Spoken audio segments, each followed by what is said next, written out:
السلام علیکم ورحمۃ اللہ وبرکاتہ۔ اعوذ باللہ من الشیطان الرجیم، بسم اللہ الرحمن الرحیم۔ وَكَأَيٍّ مِّن قَرْيَةٍ عَتَتْ عَنْ أَمْرِ رَبِّهَا وَرُسُلِهِ فَحَاسَبْنَاهَا حِسَابًا شَدِيدًا وَعَذَّبْنَاهَا عَذَابًا نُكْرًا۔ صدق اللہ العلی العظیم۔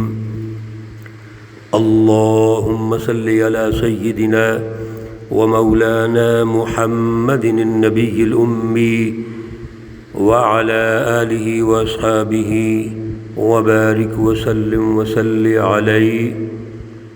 معزز سامعین و سامعات، پارہ نمبر 28 سورۃ الطلاق، آیات مقدسہ 8، 9 اور 10۔ اللہ رب العزت ان آیات کا فہم اور شعور عطا فرمائیں اور عمل کی توفیق اور صلاحیت عطا فرمائیں۔ سورۃ الطلاق کے آغاز سے ہی اللہ رب العزت بہت اہم ارشادات عالیہ سے ہمیں نواز رہے ہیں کہ ایک سماجی معاشرتی تشکیل میں خاندان کی کیا اہمیت ہے، اور ایک خاندان میں میاں بیوی کی کیا اہمیت ہے۔ معاہدہ نکاح یہ بہت اہم ہے۔ زمانہ جاہلیت میں رسول اللہ صلی اللہ علیہ وسلم کی آمد سے پہلے نکاح کو بھی مذاق سمجھا ہوا تھا، اور وہ معاہدے جو ہوتے تھے اس کے پیچھے دنیا داری تھی، مفادات تھے، لالچ اور اغراض ہوتی تھی، اور پھر جب طلاق تک نوبت پہنچتی تو مرضی کی طلاق دیتے تھے، کئی طلاقیں دے دیتے تھے۔ پھر طلاق کے بعد عورت کو پریشان کرتے تھے، ذلیل و رسوا کرتے تھے، عورتوں کی باقاعدہ خرید و فروخت کرتے تھے۔ اللہ رب العزت جس دین اسلام کے حوالے سے ہمیں رہنمائی دے رہے ہیں، یہ مکمل دین ہے۔ جب ہم دین کے غلبے کی بات کرتے ہیں تو جہاں دین کا سیاسی اور معاشی نظام ہے، وہاں پر دین کا مکمل نظام ہے۔ جہاں پہ سیاسی اور معاشی دین کا نظام ہوگا، وہاں پر جو سماجی ڈھانچہ تشکیل دیا جائے گا اس میں بھی اس کے اثرات آئیں گے۔ اتنے گہرے اثرات ہوتے ہیں، لیکن ظلم ختم کرنے کے لیے، انسانیت کو غلامی سے نکالنے کے لیے عدل کے سیاسی اور معاشی نظام کی ضرورت ہے۔ اور پھر آگے ایک تعلیم و تربیت کا نظام ہے جو معاشرے کو دیا جاتا ہے۔ میرے عزیزو، آج الٹ ہو گیا۔ ہم تعلیم و تربیت کا نظام اسلام سے لینے کی کوشش کرتے ہیں، قرآن سے لینے کی کوشش کرتے ہیں، احادیث سے لینے کی کوشش کرتے ہیں، لیکن اوپر جو سیاسی اور معاشی نظام ہے وہ ظلم کا ہے، وہ سرمایہ داری نظام ہے، سرمایہ پرستانہ نظام ہے۔ اس کے پیچھے آج دنیا کا جو بڑا سامراج اور طاغوت ہے، امریکہ اور اس کا اتحادی بلاک، وہ موجود ہے۔ تو یہ تضاد ہے۔ دین کا نظام جب ظلم ختم ہوگا، آزادی ہوگی، انسانیت کو آزادی ملے گی، تو وہ عدل کا سیاسی اور معاشی نظام ہے۔ اور جب سیاسی اور معاشی عدل کا نظام قائم ہوگا تو پھر جو سماج ہے، سماجی ڈھانچہ، اس کے لیے جو تعلیم و تربیت کا نظام بنائیں گے وہ بھی عدل کا ہوگا، وہ بھی دین ہوگا، پھر دین کو لوگ قبول کریں گے، پھر مذہب اسلام کو بھی لوگ قبول کریں گے۔ آج مسلمانوں میں تضاد ہے تو غیر مسلم ہماری ثقافت، ہمارے سماج، ہمارے معاشرے کو کیسے قبول کریں گے؟ اللہ رب العزت نے معاہدہ نکاح ختم ہونے کے بعد اگر طلاق تک نوبت پہنچتی ہے تو اس کی تفصیلات ہمیں سمجھائیں، ارشاد فرمائیں۔ آج کے درس میں اللہ رب العزت پھر ہمیں الرٹ کر رہے ہیں کہ دنیا کے اندر جو بستیاں تباہ ہوئیں، جہاں پر اللہ کے عذاب آئے ہیں اور بڑے سخت عذاب آئے ہیں، اس کے پیچھے اللہ کے قوانین پر عمل نہ کرنا ہے۔ خود ساختہ انہوں نے فلسفے بنائے، خود ساختہ انہوں نے نظریات بنا لیے اور اس پر سماج کی تشکیل کر دی۔ چنانچہ وہ سماج جس میں ظلم ہے، خود ساختہ قوانین اور ضابطے ہیں، جن میں انسانی حقوق کا خیال نہیں رکھا جاتا اور بالخصوص خواتین کا خیال نہیں رکھا جاتا، ان کی آزادی، ان کی تعلیم و تربیت، ان کا سماجی ڈھانچے میں جو کردار ہے، جب تک اس کو نمایاں نہیں کیا جائے گا تو کس طرح سوسائٹی ترقی کرے گی؟ لہذا اللہ رب العزت نے ارشاد فرمایا وَكَأَيٍّ مِّن قَرْيَةٍ، ذرا توجہ کیجئے، کتنی بستیاں ہیں، عَتَتْ عَنْ أَمْرِ رَبِّهَا، وہ اللہ کے حکم سے نکل گئیں، حکم عدولی کی انہوں نے، سرکشی کی، وَرُسُلِهِ، اور اس کے رسولوں کے احکامات اور قوانین اور ضابطوں بھی کی سرکشی کی۔ یعنی وہ بستیاں جو سیاسی اعتبار سے دیکھیں تو ظلم کی ہیں، عدل کا نظام ہی نہیں قائم کر رہی، معاشی اعتبار سے دیکھیں تو ظلم کا نظام ہے، سماجی اعتبار سے دیکھیں تو ظلم کا نظام ہے، خاندانی اعتبار سے دیکھیں تو ظلم ہے۔ کسی اعتبار سے بھی جب ان کا جائزہ لیا جائے تو اللہ کے ضابطے، اللہ کے قوانین، دائرے، سماجی معاشرتی تشکیل کی وہ روٹس، وہ بنیادیں ان میں پائی نہیں جاتی، تو نتیجہ یہ نکلا کہ اللہ نے وہاں عذاب مسلط فرمائے، اور عذاب کے کیسے عذاب؟ فحاسبناہا، پس ہم نے ان سے حساب لیا، حساباً شدیدا، سخت حساب۔ حساباً شدیدہ کا معنی ہوتا ہے چھوٹی چھوٹی باتوں پر حساب لینا، ایک حساباً یسیرہ ہے، آسان حساب۔ ام المومنین حضرت عائشہ صدیقہ رضی اللہ تعالی عنہ رسول اللہ صلی اللہ علیہ وسلم سے سوال کرتی ہیں، یہ حساباً یسیرہ کیا ہے؟ آسان حساب اور سخت حساب۔ میرے پیارے رسول اللہ صلی اللہ علیہ وسلم نے فرمایا، آسان حساب تو یہ ہے کہ حساب کیا جائے اور نظر انداز بھی کر دیا جائے، کوئی بات نہیں، چلو یہ غلطی ہو گیا، کوئی نہیں، آگے نکل جاؤ۔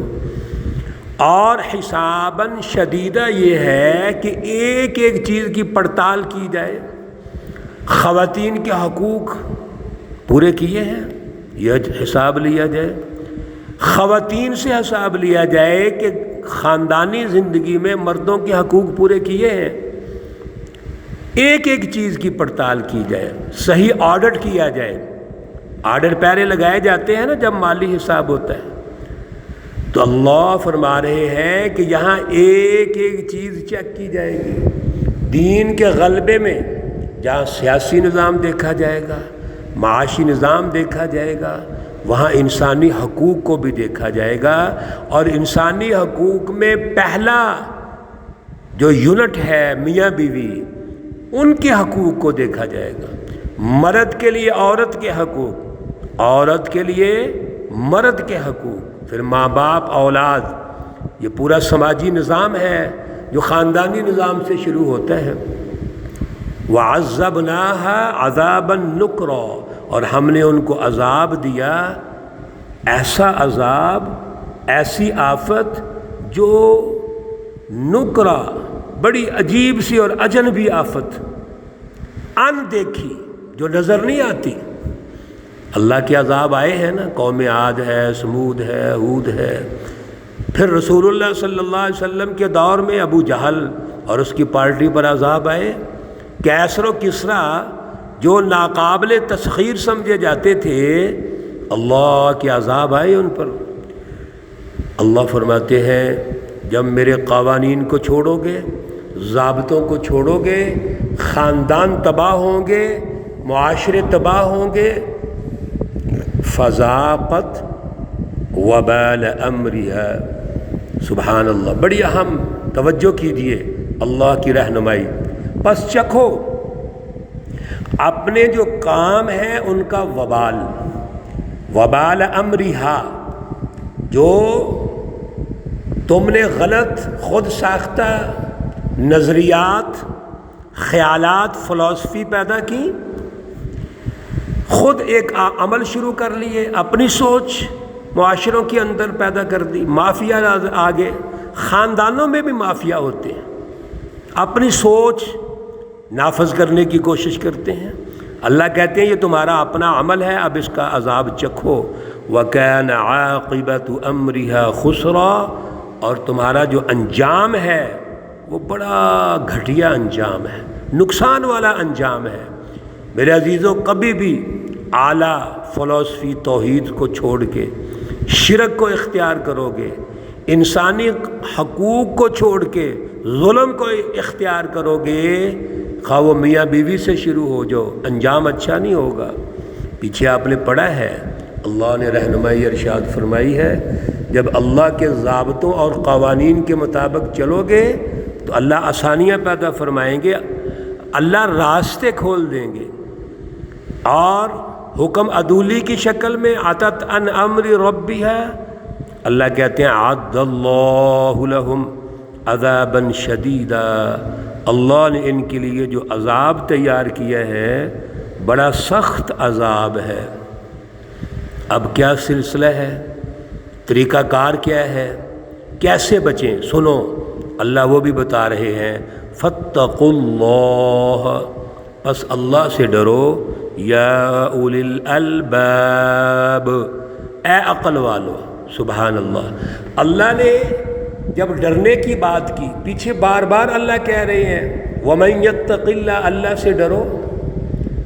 پھر یہ بھی اللہ نے فرمایا ایمان باللہ اور ایمان بالآخرت رکھنے والے لوگ اللہ سے ڈرتے ہیں۔ اور یہاں ایک ٹیکنیکل لفظ بولا، اللہ سے کون ڈرتے ہیں؟ عقل والے۔ عقل والا کون ہے؟ جو غور و فکر کرتا ہے، جس کے اندر یہ احساس ہے کہ میں کس راستے پہ چل رہا ہوں، اللہ کا راستہ ہے، رسول اللہ صلی اللہ علیہ وسلم کا راستہ ہے، یا خود ساختہ ہے؟ عقل والے۔ دوسری بات الذین آمنوا، ایمان والے۔ عقل اور ایمان یہ دو بنیادیں ہیں، یاد رکھیے۔ آج ہم مومن تو ہیں، اپنے آپ کو مسلمان کہتے ہیں، عقل نہیں ہے، غور و فکر نہیں ہے۔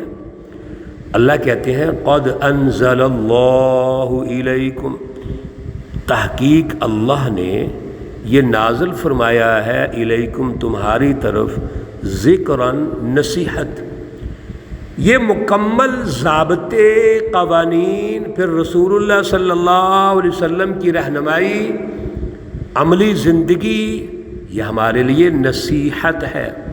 اور نصیحت کیا ہوتی ہے؟ نصیحت سننے کو کہتے ہیں؟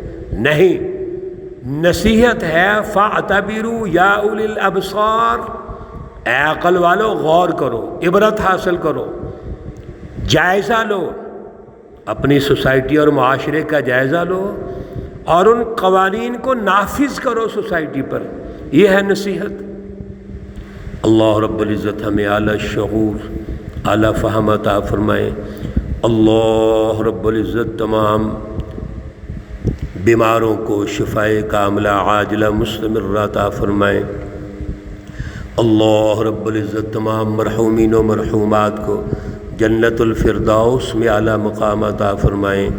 ربنا تقبل منا انك انت السميع العليم وتب علينا انك انت التواب الرحيم، وصلى الله تعالى على النبي الأمي محمد وعلى آله وأصحابه أجمعين برحمتك يا أرحم الراحمين۔